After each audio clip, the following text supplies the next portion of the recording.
In 1 year, these companies go from 2 employees to 500 people.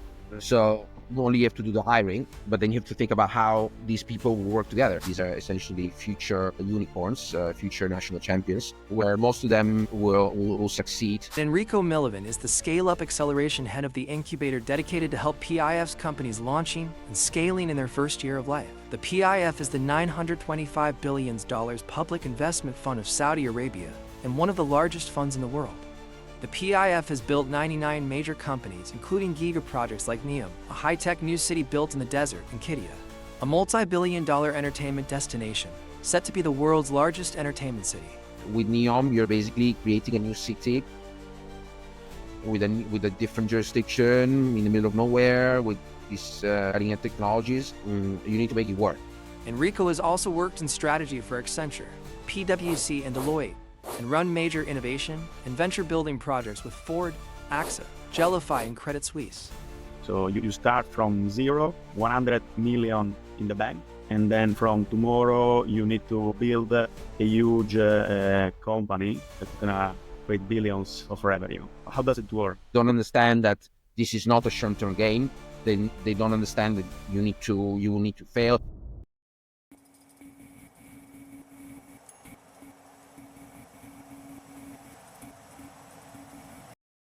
Before starting this amazing interview, make sure to subscribe to the channel so you will not miss the secrets and tactics of the world leaders who will join us in the coming months. And if you have questions, comments, write it here. We'll reply to you. And now let's start.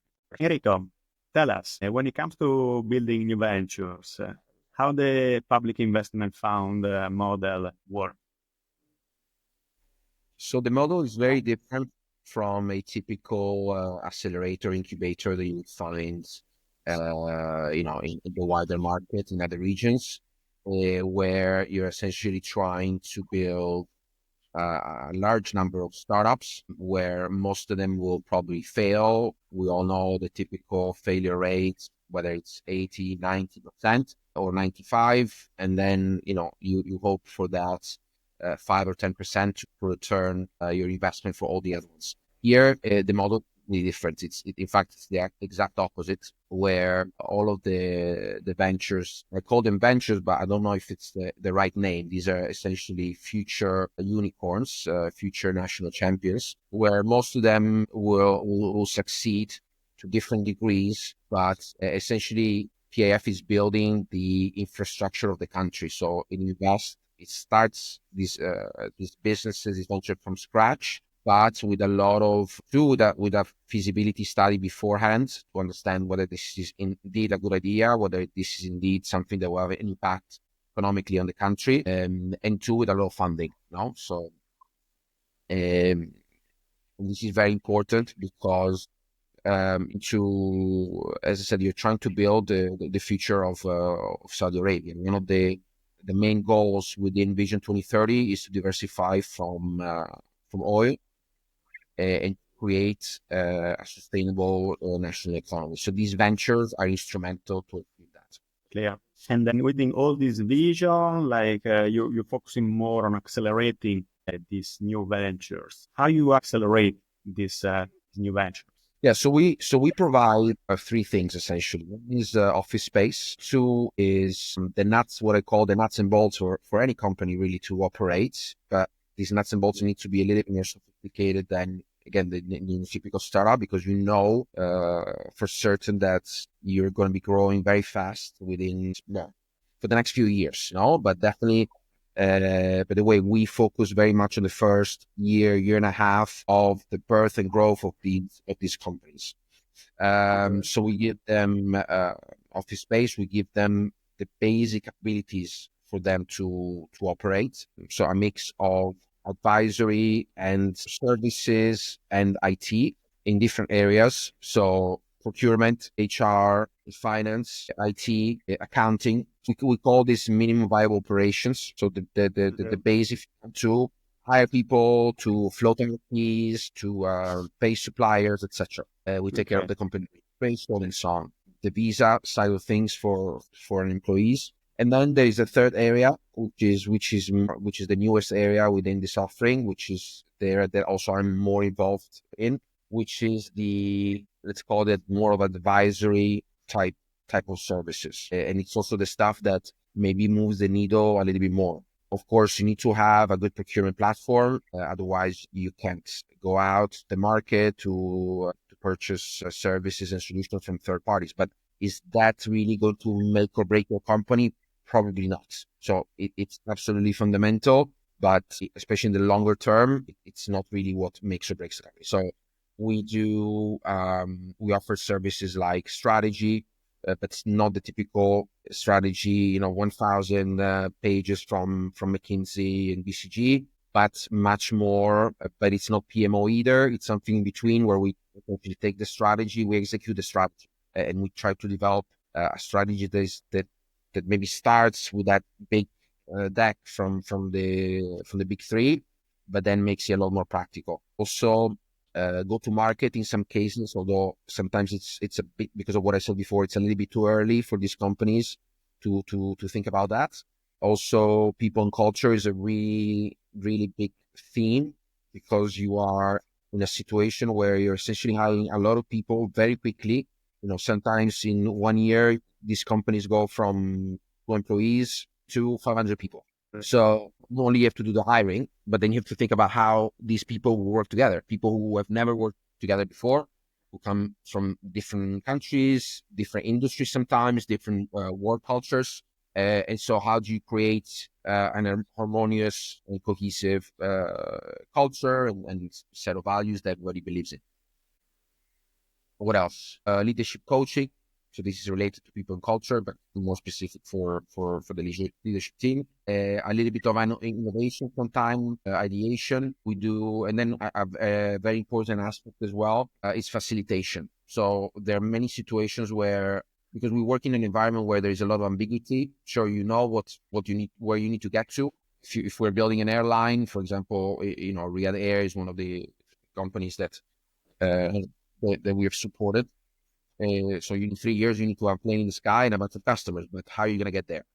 There are many paths, there are many factors involved, there are many decision makers. So sometimes it's very important. People have different expectations when they say something, for them, strategy is something for somebody, it's something for somebody else. There's creating a common language. Sometimes it's an issue. So we do a lot of facilitation where we design and execute and deliver workshops for very senior people, so that they get out of that room with a common understanding, having built trust, and with clear next. So yeah, these are some of the things we can evolve with. Very interesting. And you mentioned before, and so really scaling company that sometimes they go from 0 to 500 people within a year. Give us, an example of a typical company that is scaling, so what is the, the initial steps, and then how, you go from there and scaling up with such a high speed, and how much money are put in the bank from day one, for example.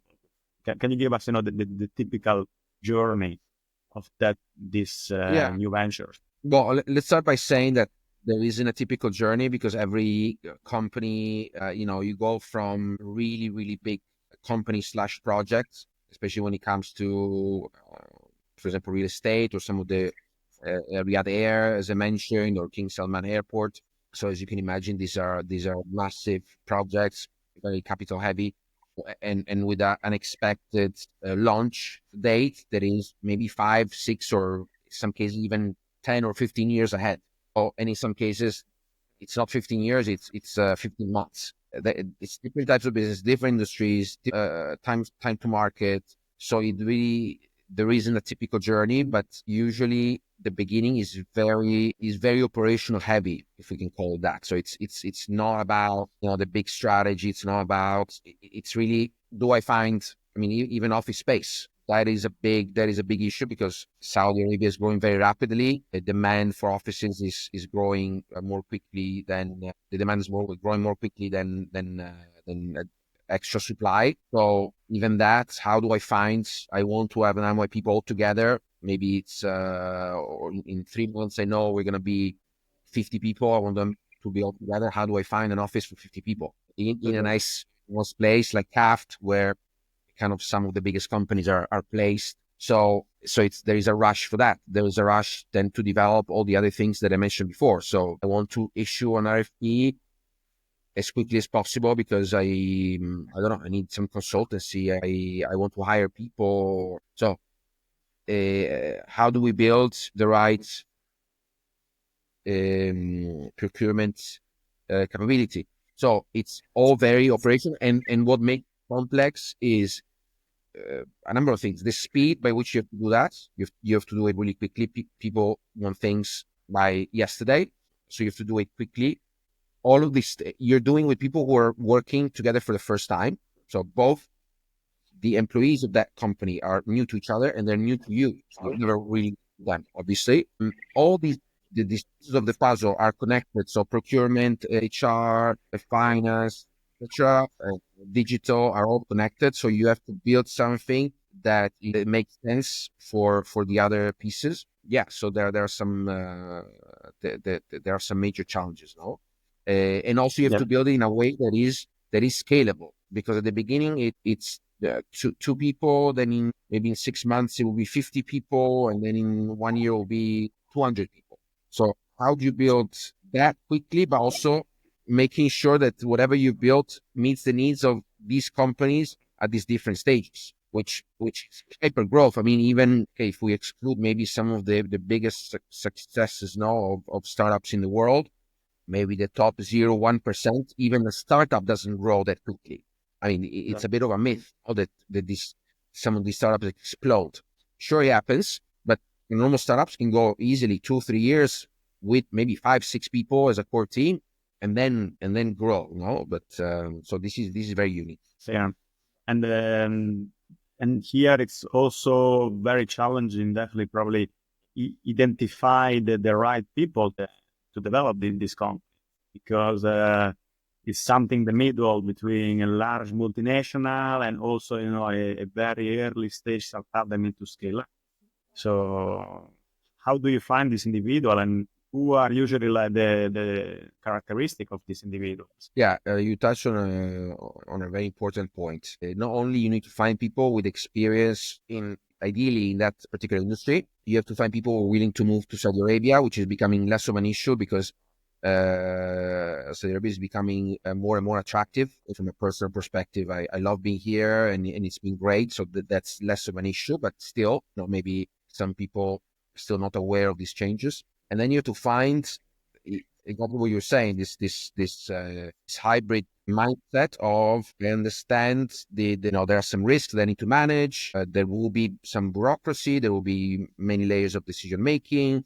I need to either work in or create a governance system that works, but at the same time, I'm doing something usually that is quite new, or maybe the value proposition or the business model is not new, but the way you're doing it is new, because you have to do it 10 times quicker than in a normal scenario. So, and that requires, of course, a different mindset that is much more, as you were saying, entrepreneurial, and a mindset also that is more, which I think is very important and very hard to find, a mindset that is what I call systemic thinking.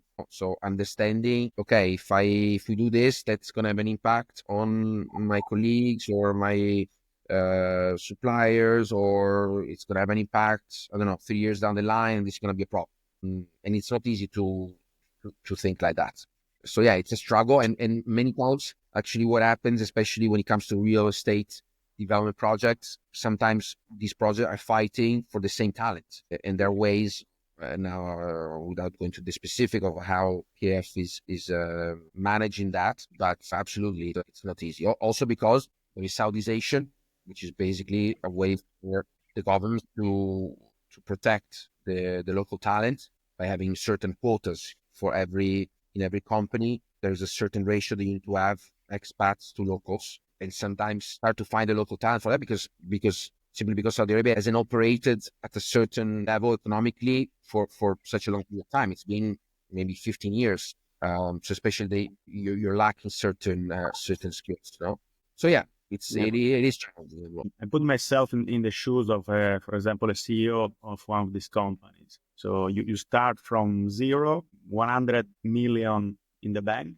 and then from tomorrow you need to build a huge company that is gonna create billions of revenue.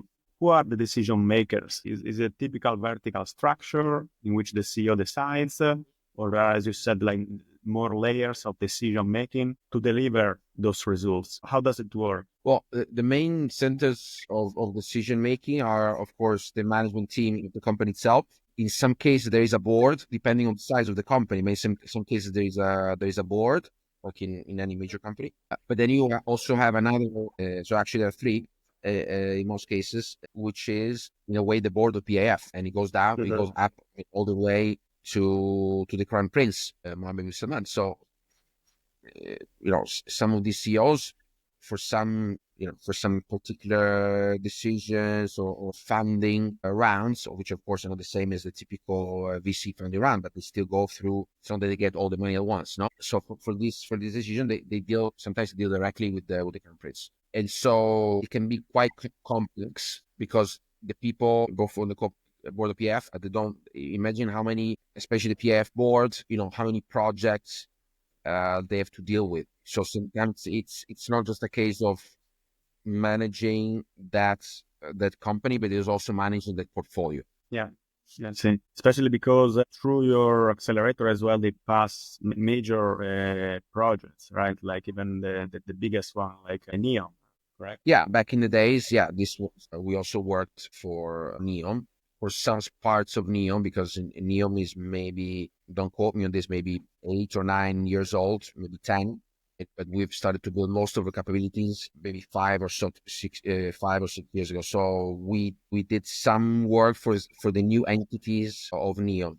Yeah, companies like Economies, for example, and others. And then when it comes to tracking the progress of these major projects, what are usually like the processes that are used, or the practices that you use in tracking the progress? Well, from the sites, for the areas that I mentioned that are more operationally focused, there is a very detailed dashboard where essentially we track for every of the major service areas that we offer the progress. Also, we measure things like how much, because these companies don't necessarily have to use our services. They can go and leverage the rest of the market as well.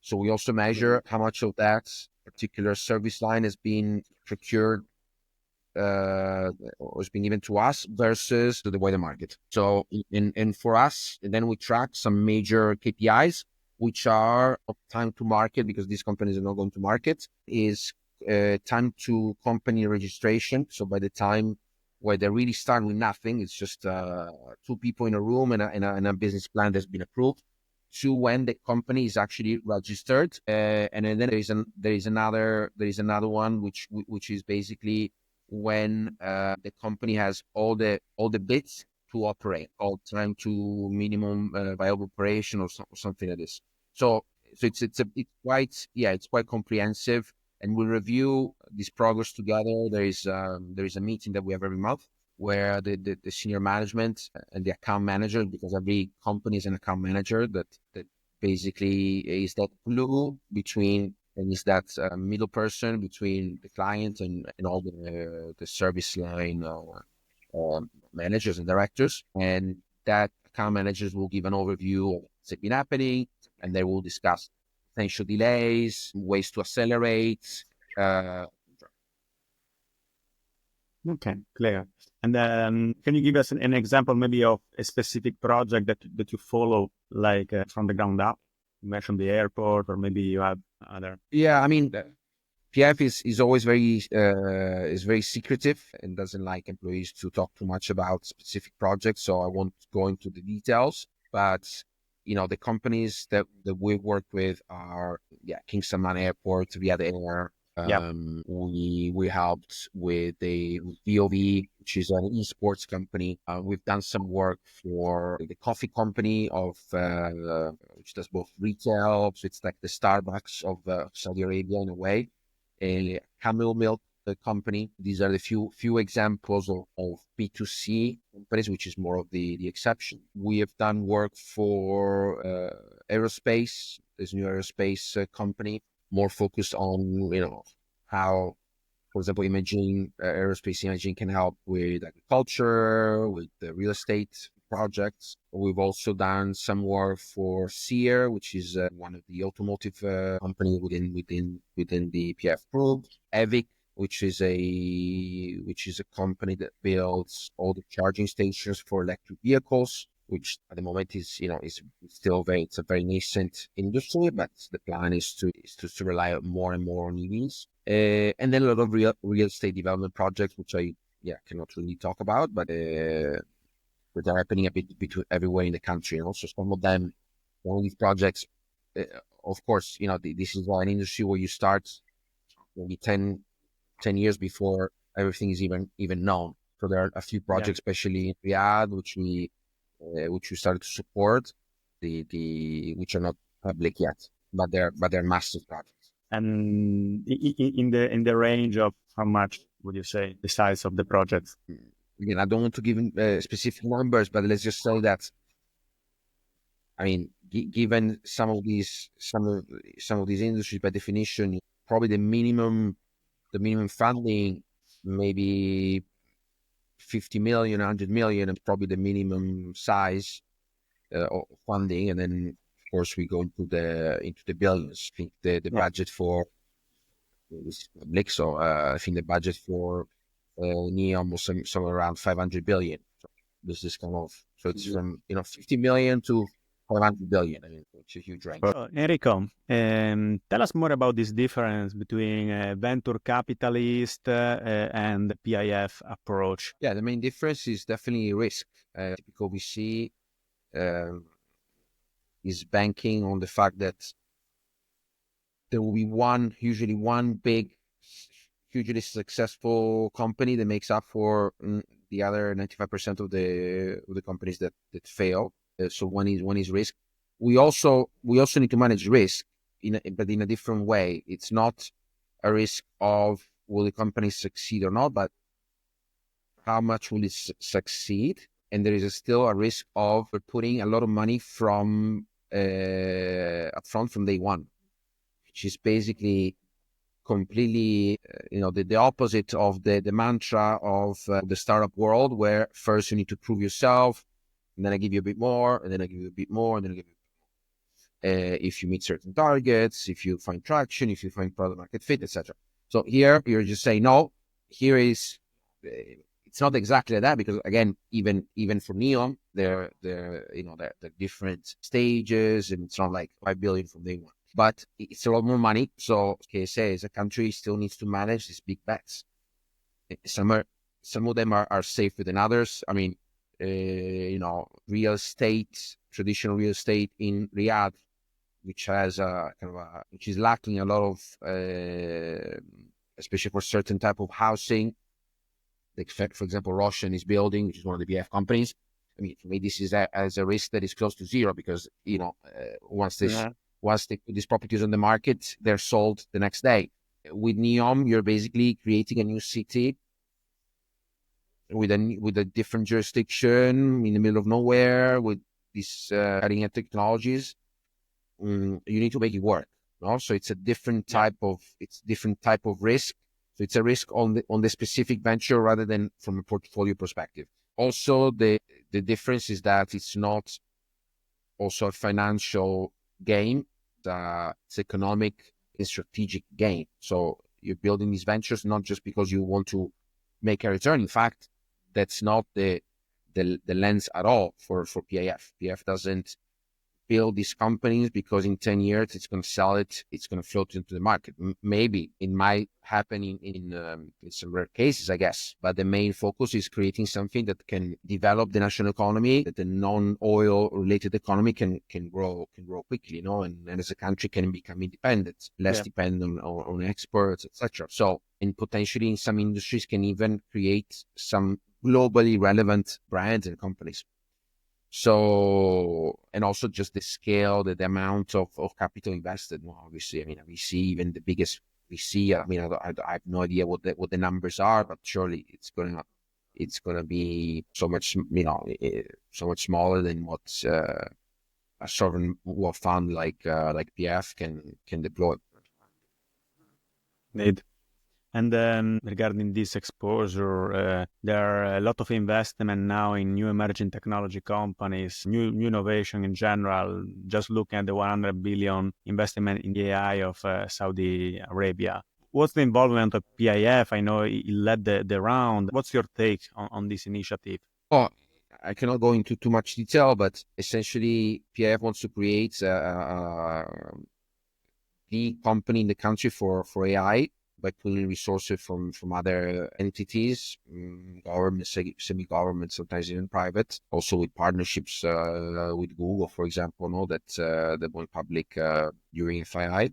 And again, it's one of those examples where it's not a case of, which is also doing, bringing startups from the outside into Saudi Arabia in a non-centralized way. But usually this is the forward thinkingness of Saudi Arabia of, let's create something that I can manage centrally. So I want to create my own AI capability as a country to then, for my own benefit, whether it's real estate, whether it's in automotive, so that it can serve. So everything is not Mark Zuckerberg wakes up one day and says, I want to do the metaverse. And maybe for the US, that has no value at all as a country, no? Here, the logic is, I want to manage this centrally for the benefit of the country. So this is really, I think, important, useful. It's a mindset. We've talked about this before in other conversation with you, that I think it's a model that maybe should be used by other countries as well. Yeah. What do you mean about this? Tell us more about this model applied to other countries in terms of benefits for society. I think that the main, and now we're talking more, maybe we're starting to talking less about ventures, more about politics in a way. But what is amazing really about countries like Saudi Arabia or the UAE is that they can have strategy. We know that it's very important as a company to have a strategy. So why wouldn't you have it as a country? I mean, it's even probably more important as a country because there's so many stakeholders involved, because you need to think ahead. We're both Europeans. The story, unfortunately, is a little bit sad. And that's why we're both citizens of the world. We've lived in different countries because of this inability of the West, of countries like Italy, to plan ahead. I don't know what's the average tenure. No, the prime minister in Italy is probably maybe a year and a few months. How can you develop a strategy to develop certain industries, to develop certain capabilities? You simply cannot. Just look at China. China is China because a lot of the decision making is centralized. I'm sure some people can debate about certain ramifications of that, but from an economic perspective, there is no debate. It's just a better system. And so I would love to see, but unfortunately, I think it's just wishful thinking, to see countries in Europe, especially, they follow a similar approach. They have a strategy, they have their own vision 2030 or whatever that might be, and try to maybe develop certain capabilities and certain companies in a similar way, where they say, I'll hire 100 people to develop, for example, the Italian AI company that needs to be a national champion. And as a government, here is 200 million to build that. Why don't we have that? I think it's a missed opportunity. I think there are entities like CDP that maybe is trying to play a little bit that role through the central bank, but I don't have any examples of a similar strategy, and it's disappointing. On one side, we have countries that have short-term objectives, like maybe in Europe, and on the other side, maybe you have this country that have a huge potential in a way because they're planning 20, 30, 50 years ahead. So that creates as well the right environment to build those companies. And what do you think are the repercussions in the future if countries, for example, in Europe don't take a similar approach, such a long-term vision? It will just continue like it's been for the past 20 years, when we're becoming less and less competitive, we're becoming less and less attractive for investors, we're becoming less and less attractive for foreigners to work in these countries. I mean, who would want to work?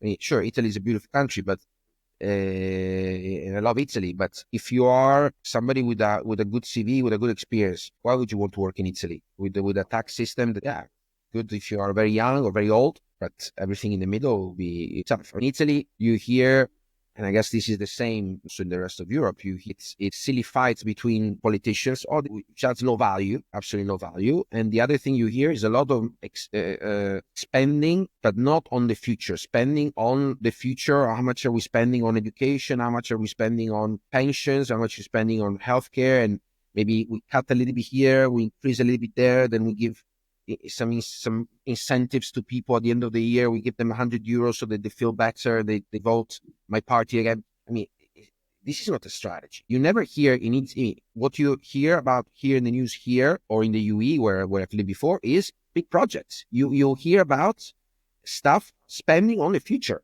like this AI hub, or you hear about a new real estate development project. You hear about this new incentive to attract maybe talent from outside, the startups. So putting money for the future. It's capex and not opex. Yeah, yeah. So a lot of investment in the future, and if we look at the innovation itself, you're being in this both worlds, like a lot of innovation in Europe with the multinationals, as well as emerging companies, and now in Middle East as well. What do you think is the difference when it comes to do innovation between Europe and Saudi? So in more mature markets like Europe, like the United States, and some other parts of the world, innovation as a whole is still emerging. It's still a practice where there are different schools of thoughts. There have been a lot of failures. This is another thing that we've talked, in other places in the past, that unfortunately innovation doesn't have a good reputation in some cases because there have been too many failures. There's been too much innovation theater. I've seen with my own eyes people in charge of big innovation projects that knew nothing about, maybe they knew the basic concept, the keywords, but were more concerned about making an office look nice, bean bags with ping pong tables, with nice snacks, kind of mimicking Google, but Google is not Google because of this. Google is Google because of the culture, because of certain conditions which are not easy to replicate. And just knowing some basic design thinking concepts and having read, I don't know, the Lean Startup, this doesn't make you really an innovation expert. I think what makes you an expert is practice, is failure, is blood, sweat, and tears. But in many corporates, you don't like failure, they don't like uncertainty. So people also learn about innovation in the wrong way, which maybe politically for their own job security works, but doesn't work in terms of effectiveness. And that is why I'm not going to name them, but there are so many examples of innovation hubs, accelerators, incubators, whatever you want to call them, that opened up for a few years. And then after a few years, they closed. Because why? Because they just didn't deliver the results. But where there was not strategy, where you would build this innovation hub without a clear strategy, without clear KPIs, maybe because you didn't want to be accountable. But then somebody knocks at the door. Maybe in a few years, maybe management changes, you get a new CEO, CFO, hard-nosed people who don't care about the fluffiness of creativity and so on. And look at the numbers, and they knock and they say, okay, so we spent X amount. What did you deliver? What extra revenue did you bring? No, and then they don't like the answers, and then they shut you down. So this is the legacy in a lot of cases of innovation. And in fact, I know professionals also in the innovation industry that because of this don't want to be called or associated with the word innovation because of this negative connotation. So they find other creative names. So this is the legacy in mature markets. So hopefully Saudi Arabia can learn from that and doesn't replicate the same mistakes. But it's still early days because for two reasons, because you still don't have that much experienced talent in innovation, although it's improving every year. There are some it's small examples, but for example, there are a couple of good venture building companies here that are doing some promising work. So it's one area. One reason is talent, and two is because there's still not. It's still not, we're not at a point yet where you can do a lot of innovative stuff in many cases, because it's about building the foundation. There are some exceptions to that, but now it's very much about taking what's already working there and building good foundation. Maybe in a couple of years, we will see more ideas, business model, which are truly innovative, stuff that doesn't exist in the rest of the world, but exists here. This will be, I think, the next level. I hope it's coming soon. Yeah, indeed. Going back to what you were saying, many times within the corporate, it's also about the expectation and the risk tolerance of some corporation, because failure is part of innovation. So what would you suggest to those innovation leaders that, that they are facing that problem, let's say, of really try to deliver short-term results to show to the leadership team that innovation works, but at the same time, they need to work as well on projects that are going to return probably in 5-6 years and more. Yeah, this is a very important problem. Very, very important, that is rarely solved within company. Unfortunately, I don't have an ideal silver bullet, an ideal solution. What I can say from experience is that you have to try as much as possible and to educate your audience. I've seen many situations where people go, "Oh, let's build this. Let's build a venture builder," and they don't understand the basics. They don't understand that this is not a short-term game. They don't understand that you will need to fail. They want, in many cases, I'm generalizing, but they want things to be run like a project, because this is the way that you run things in business as usual. The funny thing is that when you talk to a lot of stakeholders about principle innovation, they all agree. We need to embrace failure. We need to be agile. We need to be creative. We need to embrace uncertainty. We need to be customer centric. And then you go into the implications of this, and you find much less agreement. Because, for example, this means that you cannot plan with such fine detail ahead, which is usually people that traditional corporate people hate. You cannot say, this is how EBITDA at year 3. It's absolute nonsense. I mean, it's incredible that some people still think like that. I'm talking about very innovative stuff. Of course, if you're doing small incremental innovation and you have a lot of reliable assumption and data to base these models on, okay, it's another story. But when you're talking about something that is truly innovative, you cannot give these numbers. No, it's just wishful thinking. So you have to educate your audiences to change the mindset and to do things really differently. And sometimes sometimes you work and sometimes you won't. And you I think as a professional within the innovation world, it's not so nice to say, but sometimes you just have to accept that this is the way it is, and you cannot win every battle. Thanks for sharing, Enrico. And few last questions. So for our listeners, tell us more about the opportunities that Saudi Arabia and also the Public Investment Fund offer to those individuals and companies looking to collaborate in these major projects. Well, it's hard to be specific because things change very quickly.